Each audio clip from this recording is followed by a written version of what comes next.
After a win apiece in March for Charles Leclerc and Max Verstappen, April saw the duo again share a Grand Prix victory in Australia and Imola respectively.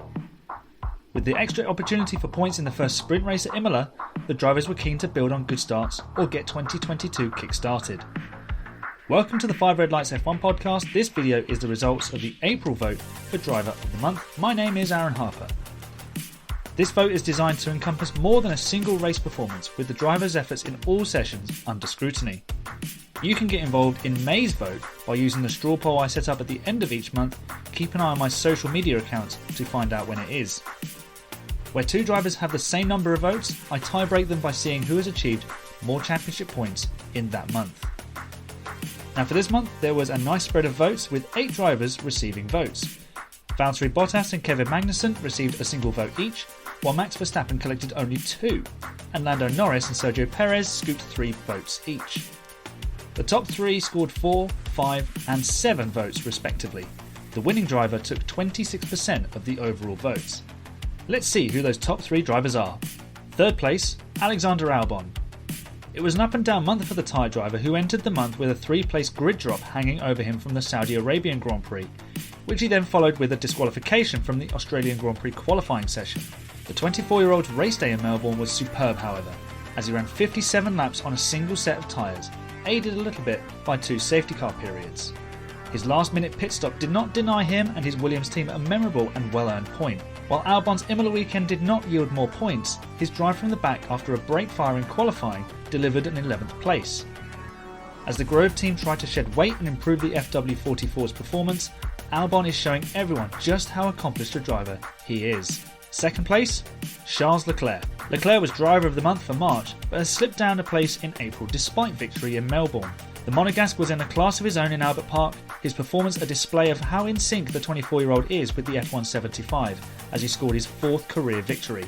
Leclerc entered the Imola weekend with a substantial championship lead and chasing a home win for the Tifosi. Leclerc looks set to win the sprint, having been beaten to pole by Verstappen on Friday in a stop-start session, but tyre wear allowed the Dutchman to regain the top spot for the race day. A poor getaway on the Sunday and many laps staring at the back of Sergio Perez's Red Bull had put paid to any hopes of a win before a late error dropped Leclerc to 6th by the end of the race. Overall, a mixed month for Leclerc, but one that he will still be pleased with. First place, George Russell. Top spot for April goes to George Russell, who beat Lewis Hamilton in both races, collecting a first Mercedes podium in Australia. Yes, there was a bit of fortune in that podium with the timing of the safety car, but Russell had driven a tidy race up to that point. The 24-year-old from Kings Lynn held off his world champion teammate late on to secure that 3rd place finish, which meant he left round 3 of the championship 2nd in the driver's standings. Mercedes had a tough Emilia-Romagna weekend, with the W13 porpoising a lot more than it had at any of the previous 3 races. Russell battled chest and back pain to claim an unlikely 4th place, making terrific gains on the opening lap. The former Williams driver made a robust pass on Kevin Magnussen's Haas to make up enough ground to keep Valtteri Bottas' late charge in the Alfa Romeo at bay. And while Russell collected 12 championship points, teammate Hamilton could only manage a finish of 13th, stuck behind the AlphaTauri of Pierre Gasly. With Russell's 4th place and Leclerc only 6th, Russell is the only driver to have finished all 4 Grand Prix in the top 5 places. That's the results for April. Make sure you get involved for May, and you can download the 5 Red Lights F1 podcast on all good podcast platforms. Find it on YouTube along with the Flying Lap and the Driver of Month result videos. I also write for F1Chronicle.com, where you can view my session reports, race previews and any breaking news.